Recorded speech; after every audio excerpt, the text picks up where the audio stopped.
Hello everybody, my self doctor Kuldeep Kaur. और जैसा कि आप देख रहे हैं, आज का जो मैं टॉपिक डिस्कस करूंगी वो टॉपिक का नाम है रूल ऑफ लॉ, विधि का शासन। आपको बहुत सारी नॉलेज मैं ऐसी भी दूंगी जो स्लाइड्स में नहीं लिखी हैं। आप बहुत ध्यान से सुनेंगे और नोट डाउन करते रहेंगे। जो टॉपिक का जो नोट्स हैं वो हिंदी इंग्लिश दोनों में प्रोवाइड कराए हैं। आप बातों को बहुत इत्मीनान से सुनेंगे। इंपॉर्टेंट टॉपिक है जुडिशरी पॉइंट ऑफ व्यू से, एग्जामिनेशन पॉइंट ऑफ व्यू से। अगर अभी तक आपने मेरे चैनल को लाइक शेयर सब्सक्राइब नहीं किया है तो please like share subscribe my channel, ताकि आपको नई नई legal updates time to time मिलती रहें। चलिए अब शुरुआत करें टॉपिक की। टॉपिक का नाम जैसे आप देख रहे हैं, विधि का शासन, रूल ऑफ लॉ। तो मैं आपको सबसे पहली चीज़ क्लियर करना चाहूँगी, इक्वलिटी बिफोर लॉ की गारंटी उसी के समान है जैसे प्रोफेसर डाइसी इंग्लैंड में रूल ऑफ लॉ कहते हैं। अगर इंडिया में देखा जाए इसका नाम क्या होगा, इक्वलिटी बिफोर लॉ, और जिसे प्रोफेसर डाइसी ने इंग्लैंड में रूल ऑफ लॉ कहा। तो रूल ऑफ लॉ का अर्थ क्या होता है, एक जनरल मीनिंग, कोई व्यक्ति विधि से ऊपर नहीं है। प्रत्येक व्यक्ति, चाहे उसकी अवस्था या पद जो कुछ भी हो, देश की समान विधियों के अधीन हैं और साधारण न्यायालय के जुडिडिक्शन के भीतर हैं। प्रेसिडेंट से लेके देश का निर्धन से निधन व्यक्ति समान विधियों के अधीन है और बिना औचित्य के किसी कृत्य के लिए समान रूप से उत्तरदायी है। इस संबंध में सरकारी अधिकारियों और साधारण नागरिकों में भी कोई अंतर नहीं किया है। तो आपको बता दें कि जो संविधान का अनुच्छेद 14 है वो भारत के राज क्षेत्र में किसी भी व्यक्ति को विधि के समक्ष समानता यानी रूल ऑफ लॉ और इक्वल प्रोटेक्शन ऑफ लॉ से वंचित नहीं किया जाएगा। तो सबसे पहली चीज़, जो रूल ऑफ लॉ है, जो वर्ड है वो कहाँ से लिया गया है, आप याद रखेंगे, ब्रिटिश कॉन्स्टिट्यूशन से लिया गया है रूल ऑफ लॉ। और जो दूसरा वर्ड आर्टिकल 14 में यूज़ किया गया है, equal protection of the law, तो ये जो है वो अमेरिकन संविधान के 14वें संशोधन के द्वारा क्या किया गया था, अडॉप्ट किया गया था। तो पहला आप याद रखेंगे, रूल ऑफ लॉ कहाँ की किसकी देन है, ब्रिटिश कॉन्स्टिट्यूशन की। और equal protection of law American constitution में 14वां अमेंडमेंट हुआ था, वहाँ से लिया गया है। तो अब आपको इसका मतलब समझ में आ गया होगा कि इसका क्या मतलब है। देखिए, समान परिस्थिति में व्यक्तियों को समान विधियों के अधीन रखा जाएगा और समान रूप से लागू किया जाएगा। तो किसी भी परिस्थिति में किसी भी पर्सन से कोई डिस्क्रिमिनेशन नहीं होना चाहिए और उन पे एक ही विधि लागू होनी चाहिए। तो अनुच्छेद जो 14 में रूल ऑफ लॉ है वो कॉन्स्टिट्यूशन का बेसिक स्ट्रक्चर है और इसे आर्टिकल 368 के अधीन अमेंडमेंट करके भी नष्ट नहीं किया जा सकता। तो आइए अब टॉपिक की और गहराई से शुरुआत करें। रूल ऑफ लॉ को पढ़ने के लिए मैंने इसको 4 पॉइंट्स में बांटा है। डाइसी के अनुसार विधि शासन की संकल्पना, डाइसी के मत को क्रिटिसाइज करना और विधि शासन के प्रति आधुनिक दृष्टिकोण, भारतीय संविधान में विधि शासन का स्थान और इम्पॉर्टेंट केस लॉ मैं आपको डिस्कस करूंगी। उससे पहले जो बातें मैंने आपको बताई वो याद रखेंगे। इम्पॉर्टेंट सारी बातें मैंने आपको डिस्कस कर दी हैं। अब सबसे पहले आप देखेंगे कि मैंने बताया आपको कि इंग्लिश हिंदी दोनों में स्लाइड्स दी हुई हैं। तो रूल ऑफ लॉ में क्या क्या डिस्कस होगा, फिर से इंग्लिश में एक बार, concept of rule of law according to Dicey, criticism of Dicey, opinion, modern approach to the rule of law, place of the rule of law in Indian constitution, important issues. तो चलिए discuss करें rule of law क्या है। तो सबसे पहले मैं case का जिक्र करना चाहूँगी, सुप्रीम कोर्ट के C Ravichandran Iyer versus justice A S Bhattacharya ji के केस को मैं डिस्कस करना चाहूँगी। 1995 का है, 5 SCC 457। देखिए क्या कहा गया कि जो रूल ऑफ लॉ है वो भारतीय संविधान का, इंडियन कॉन्स्टिट्यूशन का एक बेसिक कैरेक्टरिस्टिक है। और विधि शासन यानी रूल ऑफ लॉ का अर्थ क्या है कि शासन किसका होना चाहिए, विधि का होना चाहिए, किसी पर्सन या ग्रुप ऑफ पर्सन का नहीं होगा। शासन करने वाला व्यक्ति मनमानी नहीं कर सकता है। जो प्रत्येक निर्णय है वो लॉ पर आधारित होना चाहिए। न्यायपूर्ण प्रशासन के लिए रूल ऑफ लॉ की आवश्यकता बहुत प्राचीन समय से ही महसूस की गई। तो मैं आपको इसकी हिस्ट्री बता दूं कि 11वीं सेंचुरी से ही रोम के सम्राट कोनार्ड द्वितीय ने अपनी सामंती विधि में जो 1037 में कलेक्ट की गई थी, घोषणा कर दी गई थी कि कोई भी साम्राज्य की विधि और पियरों के निर्णय के बिना पेरों के निर्णय के बिना अपनी सामंती संपत्ति से वंचित नहीं किया जाएगा। और मैग्ना कार्टा महाधिकार पत्र में भी 1215 में ये उपबंध था कि किसी भी स्वतंत्र व्यक्ति को देश की विधि के अनुसार ही बंदी बनाया जाएगा या संपत्ति से वंचित किया जाएगा। तो आप समझ सकते हैं कि इसका कॉन्सेप्ट बहुत पुराना है कि 1215 में भी इसका जिक्र किया गया है, सम्राट कोनार्ड के समय, सेकंड के समय भी इसका जिक्र किया गया है। अब डाइसी के अनुसार विधि शासन की संकल्पना, तो सबसे पहले मैंने बताया था कि रूल ऑफ लॉ को हमने ब्रिटिश कॉन्स्टिट्यूशन से लिया है और प्रोफेसर डाइसी ने इसे लेट डाउन किया, प्रोफेसर डाइसी ने इसे बताया। अब उनके अनुसार क्या समझते हैं रूल ऑफ लॉ को, उन्होंने क्या मीनिंग बताया। देखिए, प्रोफेसर डाइसी ने रूल ऑफ लॉ के 3 मीनिंग बताए हैं। पहला, उन्होंने रूल ऑफ लॉ को कहा कि सामान्य विधि की सर्वोच्चता। इस अर्थ के अनुसार विधि शासन में स्वेच्छाचारिता, परमाधिकारों और बहुत व्यापक विवेकाधीन शक्तियों का कोई स्थान नहीं होना चाहिए। दूसरे शब्दों में, सिंपल शब्दों में अगर हम कहें कि किसी व्यक्ति को केवल किसी विधि का उल्लंघन करने के लिए ही पनिशमेंट दी जाएगी। और भारतीय संविधान के अनुच्छेद 21 में भी उपबंध है, किसी व्यक्ति को अपने प्राण या दैहिक स्वतंत्रता से विधि द्वारा स्थापित प्रक्रिया के अतिरिक्त अन्य प्रकार से वंचित नहीं किया जाएगा। देखिए, हमारे इंडियन कॉन्स्टिट्यूशन में भी ऑलरेडी लिखा हुआ है। आर्टिकल 21 में जब आप पढ़ेंगे तो आर्टिकल 21 इस बात को प्रोटेक्ट करता है कि हम protection of life and personal liberty की बात करता है कि किसी व्यक्ति को no person shall be deprived of his life और personal liberty except according to procedure established by law. तो हम किसी भी व्यक्ति को बिना विधि के प्राण और दैहिक स्वतंत्रता से विधि द्वारा स्थापित प्रक्रिया के अतिरिक्त किसी प्रकार से वंचित नहीं करेंगे। आर्टिकल 21 का भी मैंने जिक्र कर दिया और बता भी दिया आपको हिंदी इंग्लिश दोनों में। दूसरा जो मीनिंग बताते हैं कि विधि के समक्ष समानता और सभी वर्गों के व्यक्तियों को समान विधि और समान न्यायालयों के अधीन होना। तो सभी व्यक्ति क्या होंगे, विधि के समक्ष समान होंगे और सभी व्यक्तियों को समान विधि और समान न्यायालयों के अंदर एक जनरल कोर्ट के अंदर ही रखा जाएगा। तो देखिए, डाइसी ने कह सकते हैं कि ये अर्थ फ्रांस के कॉन्स्टिट्यूशन के अध्ययन के आधार पर लगाया था कि फ्रांस के कॉन्स्टिट्यूशन में सरकारी नौकरियों और नागरिकों के बीच विवादों के लिए एक अलग से एडमिनिस्ट्रेटिव लॉ और एडमिनिस्ट्रेटिव कोर्ट का अरेंजमेंट किया गया। डाइसी का मत था कि सभी जितने भी कैटेगरी के लोग हैं, व्यक्ति हैं, उनके लिए एक ही कोर्ट और एक ही लॉ होना चाहिए। तो भारतीय संविधान के अनुच्छेद 14 में भी ये प्रोविज़न रखा गया है कि अनुच्छेद 14 में क्या दिया गया, आर्टिकल 14 में किसी व्यक्ति को विधि के समक्ष समता अथवा विधि के समान संरक्षण से राज्य द्वारा वंचित नहीं किया जाएगा। तो आर्टिकल 14 का भी मैंने आपको जिक्र कर दिया कि the state shall not deny to any person equality before the law और the equal protection of the law within the territory of India, article 14। तो अब आपको बहुत अच्छे से समझ में आ गया होगा। अब इसका थर्ड मीनिंग मैं आपको बता दूं कि उन्होंने क्या कहा। डाइसी के अनुसार जो विधि शासन है, रूल ऑफ लॉ है, वो संविधान न्यायालय द्वारा परिभाषित और प्रवर्तित व्यक्तिगत अधिकारों का परिणाम है। तो कॉन्स्टिट्यूशन ने के कोर्ट ने इसे डिफाइन किया और इसे इन्फोर्स किया गया, ये कोई सोर्सेज नहीं थे। तो दूसरे शब्दों में, अगर सरल शब्दों में कह सकें कि संविधान जो है, संविधान विधियों का परिणाम है, स्रोत नहीं। तो जो कॉन्स्टिट्यूशन है वो जनरल लॉ का रिजल्ट है, कोई सोर्सेज का नहीं। ये डाइसी के अकॉर्डिंग मैं आपको सारा मीनिंग बता रही हूँ। डाइसी का ये जो अर्थ था, इंग्लैंड के कॉन्स्टिट्यूशन की स्टडी पर बेस्ड था, जो कि अलिखित था, अनरिटन था, और जिसमें कि अधिकांश सिद्धांत धीरे धीरे न्यायालय के निर्णय के माध्यम से ही विकसित हुए थे। तो भारतीय संविधान समान विधि का परिणाम नहीं कहा जा सकता है। इसके विपरीत यहाँ कोई भी विधि जो संविधान के विरुद्ध होगी वो अविधिमान होगी, इनवैलिड मानी जाएगी। तो इंडियन कॉन्स्टिट्यूशन का थोड़ा अलग कॉन्सेप्ट चल रहा है। अब डाइसी के मत की आलोचना भी इसीलिए की गई कि उनके मत की आलोचना जो लॉ एक्सपर्ट थे, बहुत कड़ी आलोचना की।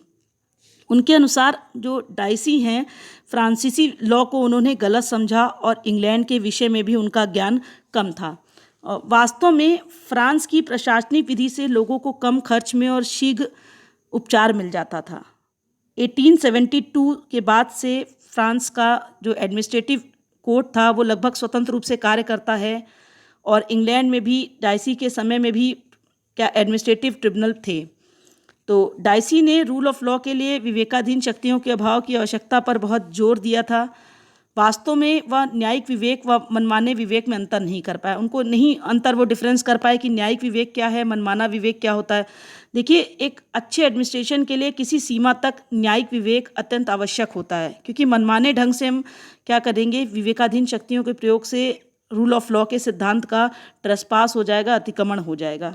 इसीलिए इस सिद्धांत की कड़ी आलोचना की गई। और जूरिस्टों के नाम भी बता दें जिन्होंने इस आलोचना को कहा था। Bed on Phillips constitutional law में ये बातें उन्होंने कही, और जेनिंग्स ने भी इसको क्रिटिसाइज किया था, डाइसी के सिद्धांत को। अब आगे देखें कि विधि शासन के प्रति इनका मॉडर्न अप्रोच क्या था। देखिए, आधुनिक युग में एक महसूस किया गया कि एक प्लान्ड और वेलफेयर सोसाइटी की इस्टेब्लिशमेंट के लिए प्रशासनिक प्राधिकारियों को विवेकाधीन शक्तियां देना अत्यंत आवश्यक है। जितनी भी एडमिनिस्ट्रेटिव अथॉरिटी हैं उनको पावर देना ज़रूरी है। यद्यपि वो इन शक्तियों को मनमाने ढंग से प्रयोग होने से विधि शासन के सिद्धांत का कह सकते हैं कि ट्रेसपास भी हो सकता है, लेकिन वी.एस. रामास्वामी के अनुसार अगर हमें वेलफेयर प्लान्स को ठीक से इन्फोर्स करना है तो हमें एडमिनिस्ट्रेटिव अथॉरिटीज़ को विवेकाधीन अथॉरिटी देना आवश्यक है। तो वास्तव में जो फ्रांस की प्रशासनिक विधि से लोगों को कम खर्च में, मैंने कहा था, और शीघ्र उपचार मिल जाता था। और 1872 के बाद से जो फ्रांस का जो एडमिनिस्ट्रेटिव कोड था लगभग स्वतंत्र रूप से काम करने लगा, और इंग्लैंड में भी डाइसी के समय में प्रशासनिक अधिकरण ट्रिब्यूनल थे। देखिए, डाइसी ने विधि शासन के लिए विवेकाधीन शक्तियों के अभाव की आवश्यकता पर बहुत जोर दिया था। मैंने बताया कि वो न्यायिक विवेक और मानवीय विवेक से अंतर नहीं कर पाए, लेकिन एक कुशल एडमिनिस्ट्रेशन के लिए किस सीमा तक वो अपने न्यायिक विवेक को इस्तेमाल करेगा और जिससे कि विवेकाधीन शक्तियों का प्रयोग का वो अतिक्रमण नहीं करेगा, ये एक कह सकते हैं एक महीन रेखा है जिसमें अंतर होना ज़रूरी है। देखिए, आधुनिक एक विशेषता है कि विधि का जो शासन है केवल नास्तिक पक्ष नहीं, आस्तिक पक्ष भी है।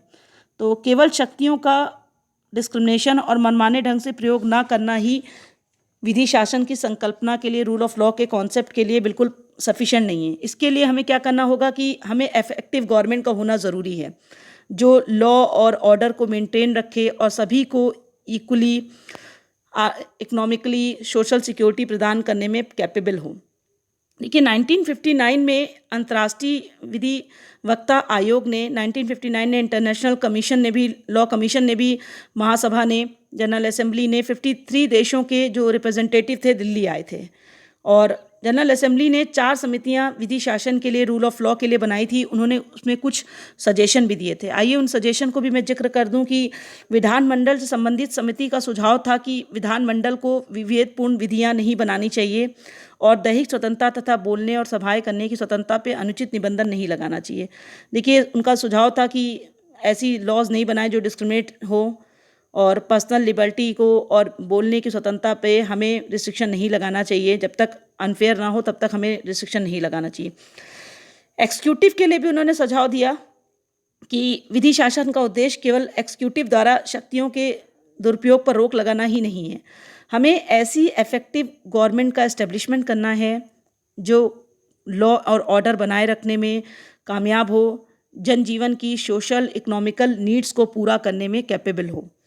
और दंड प्रक्रिया संहिता से संबंधित समिति ने अभियुक्त को निषेधता की अवधारणा, कह सकते हैं कि प्रिज्यूम करना कि कोई व्यक्ति उसने दोष अपराध नहीं किया है, निरोध और गिरफ्तारी की शक्तियों के नियंत्रण तथा निष्पक्ष सुनवाई हो, free of cost legal aid मिले, और अपील की व्यवस्था पर भी जोर दिया गया। तो ये सीआरपीसी में भी कुछ कमेटी ने सुझाव दिए थे जो मैंने आपको डिस्कस किए। चौथा जो कमेटी ने सुझाव दिया वो एक्सिक्यूटिव की व्यवस्था का सुझाव दिया था कि इनके अनुसार जो न्यायाधीशों के कार्यकाल की सुरक्षा नहीं होनी चाहिए, और विधानमंडल और कार्यपालिका को न्यायपालिका के कार्यों में बाधा नहीं डालनी चाहिए। इसका मतलब जुडिशरी जब काम करे तो ना एक्सिक्यूटिव ना लेजिस्लेटिव कोई इंटरफेरेंस नहीं करेगी, जुडिशरी को फ्री और इंडिपेंडेंट काम करने दिया जाएगा। तो अब आप सारी बातें समझ गए होंगे। अब मैं आपको बता दूं कि भारतीय संविधान में विधि शासन का क्या स्थान था, रूल ऑफ लॉ का इंडियन कॉन्स्टिट्यूशन में क्या प्लेस है। इसके लिए मैं केस से शुरुआत करूंगी। मोस्ट इम्पॉर्टेंट केस है अनुदिति राय के मामले में, AIR 2002 SC 1375। देखिए, इस केस में क्या किया गया कि हमारी संवैधानिक स्कीम विधि शासन के कॉन्सेप्ट पर बेस्ड है। प्रत्येक व्यक्ति पर्सनली, कलेक्टिव रूप से विधि की सर्वोच्चता के अधीन है। कोई व्यक्ति कितना भी बड़ा, शक्तिशाली या धनी हो, विधि के ऊपर नहीं हो सकता है। No one can above the law. चाहे कोई जितना पावरफुल हो, चाहे वो पुअर हो, कोई भी हो। मैंने अभी शुरुआत में ही ये बात आपको क्लियर कर दी थी। इंदिरा नेहरू, गांधी बनाम राजनारायण के केस में भी इस चीज़ को अडॉप्ट किया गया। और इसको टाइमिंग भी बता दूं केस की कि AIR 1975 SC 2299। तो ये आप टाइमिंग भी ध्यान रखेंगे कि विधि शासन जो है, रूल ऑफ लॉ है, इंडियन कॉन्स्टिट्यूशन का एक बेसिक कैरेक्टरिस्टिक है। एक केस में और भी डिस्कस किया गया इंडिया में, common cause A registered society versus union of India, AIR 1999, supreme court 2979। उच्चतम न्यायालय ने कहा था कि राज्य की आवश्यकताएं, इसके अधिकारों के कर्तव्य और नागरिकों के अधिकारों का समन्वय किया जाता है ताकि विधि शासन को धक्का ना लगे। सुप्रीम कोर्ट भी कहता है कि स्टेट की नीड, ऑफिसर्स की ड्यूटीज़, सिटीजन के राइट का सबका कॉम्बिनेशन किया जाता है ताकि रूल ऑफ लॉ को कहीं से भी कोई भी धक्का नहीं लगना चाहिए। तो देखिए, भारतीय संविधान में हम कह सकते हैं कि प्रस्तावना के अनुसार जो संविधान का उद्देश्य था, social, economical, political justice, freedom of expression, धर्म और उपासना की स्वतंत्रता, प्रतिष्ठा और अवसर की समानता की व्यवस्था करना है। और इन निर्देशों की पूर्ति के लिए मूल अधिकारों के अध्याय में हमने क्या किया है, फंडामेंटल जो राइट का चैप्टर है, बहुत सारे प्रोविज़न दिए गए हैं और एक्सिक्यूटिव और लेजिस्लेटिव इसका वायलेशन नहीं कर सकती है। तो आप ध्यान रखेंगे सारी चीज़ें। आर्टिकल 14 में देखिए, सभी व्यक्तियों के लिए रूल ऑफ लॉ की गारंटी है कि सभी व्यक्ति विधि के समक्ष समानता की गारंटी दी गई है। आर्टिकल 15, 17 और 18 में सोशल इक्वलिटी के लिए प्रोविज़न दिए गए हैं, सामाजिक समता के लिए उपबंध हैं।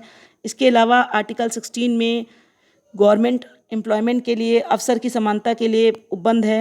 आर्टिकल 19 के खंड 1 में 6 प्रकार की स्वतंत्रताओं के अधिकार का उल्लेख किया गया है। अनुच्छेद 21 व 22 में भी मैंने अभी आपको जिक्र किया था, फिर से एक बार बता दूं कि अनुच्छेद 21 और 22 में क्या लिखा हुआ है। देखिए, जितनी भी चीज़ें रूल ऑफ लॉ में बताए गए, जो जो आर्टिकल्स कवर किए गए, वो भी आप ध्यान रखेंगे। Article 21 personal protection of life and personal liberty की बात करता है, आर्टिकल 21, और 20 protection in respect of conviction for offence, इन दोनों की बात करता है। आर्टिकल 21 और 20 मैंने आपको दोनों बताए। अब मैं आगे डिस्कस करना चाहूँगी कि इन अधिकारों के ट्रेसपास होने पर हम क्या कर सकते हैं। आर्टिकल 226 के अधीन हाई कोर्ट और आर्टिकल 32 के अधीन डायरेक्ट सुप्रीम कोर्ट से रेमेडी की व्यवस्था की गई है कि अगर हमारे फंडामेंटल राइट्स का वायलेशन हो रहा है तो हम हाई कोर्ट और सुप्रीम कोर्ट में डायरेक्ट जा सकते हैं। तो आर्टिकल 21 के अनुसार किसी व्यक्ति को, अभी बताया मैंने कि आर्टिकल 21 क्या कह रहा है, फिर से एक बार आर्टिकल 21 को जिक्र करना चाहेंगे। Protection of life and personal liberty, no person shall be deprived on his life और personal liberty except according to procedure establish by law. किसी व्यक्ति को उसके प्राण या दैहिक स्वतंत्रता से विधि द्वारा स्थापित प्रक्रिया के अनुसार ही वंचित किया जाएगा, अन्यथा नहीं। तो ये मैंने आपको डिस्कस किया। इसमें केस भी मैं आपको जिक्र कर दूं, Maneka Gandhi versus union of India, AIR 1978 597, most important case है, आप याद रखेंगे। AIR 1978, सुप्रीम कोर्ट 597 में क्या कहा गया कि विधि द्वारा स्थापित प्रक्रिया की व्याख्या करते हुए, प्रोसीजर एस्टेब्लिश बाय लॉ को एक्सप्लेन करते हुए, आर्टिकल 21 के अधीन लॉ द्वारा स्थापित प्रक्रिया को रीजनेबल, फेयर और जस्ट होनी चाहिए, हम उसको अनरीजनेबल या अनफेयर नहीं होनी चाहिए।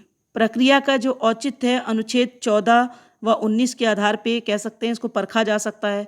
उसी तरीके से एक केस और आया था, आपको याद होगा कि AK गोपालन वर्सेस स्टेट ऑफ मद्रास का इंपॉर्टेंट केस है, AIR 1950, सुप्रीम कोर्ट 27। इस केस में भी कहा गया कि इसके अपने निर्णय को उलट दिया, जिसके अनुसार क्या कहा गया था, दैहिक स्वतंत्रता से किसी को वंचित करने के लिए विधि द्वारा विहित प्रक्रिया का होना ही पर्याप्त था।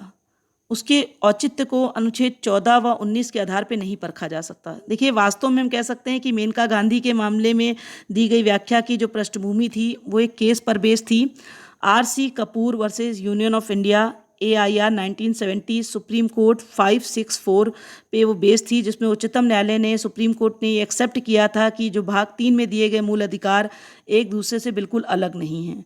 तो आपको इम्पॉर्टेंट सारी चीज़ें याद रखनी है कि भाई, मेनका गांधी के मामले में दिए गए निर्णय का फॉलो करते हुए सुप्रीम कोर्ट ने हुसैन आरा खातून versus state of Bihar, AIR 1978, supreme court 1369 में कहा गया था कि फ्री लीगल एड, निःशुल्क विधिक सहायता और स्पीडी ट्रायल युक्त प्रक्रिया के एक इम्पॉर्टेंट ऑर्गन है। और इस केस में कुछ अन्य मामलों में जहां बिना किसी ट्रायल के किसी व्यक्ति को कई वर्ष तक कैद में रखा गया, उच्चतम न्यायालय ने उन्हें फ्री करने का आदेश दे दिया था, ऑर्डर दे दिया था। उसी तरीके से एक केस और आया था, Rudal Shah versus Bihar.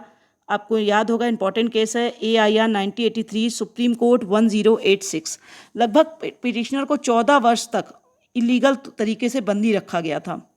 Supreme court ने उसे न केवल मुक्त करने का आदेश दिया बल्कि उसे कंपनसेशन प्रोवाइड करने का भी आदेश दे दिया था।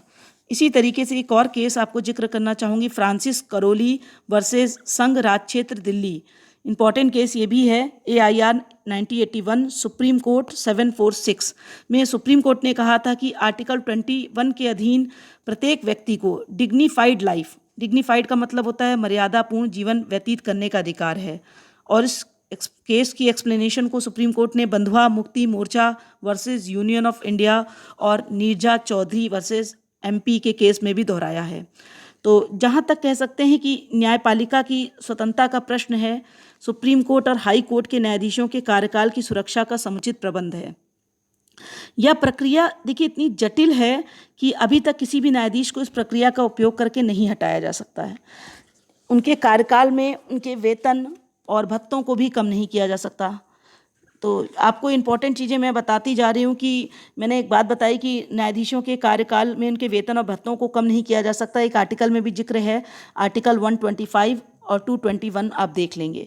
आर्टिकल 121 में ये प्रोविज़न है कि सुप्रीम कोर्ट या हाई कोर्ट के किसी न्यायाधीश को विहित रीति से हटाने के प्रस्ताव पर चर्चा के अतिरिक्त ऐसे किसी अन्य न्यायाधीश के अपने कर्तव्य पालन में किए गए आचरण के विषय में पार्लियामेंट में, संसद में, किसी सदन में चर्चा नहीं की जाएगी।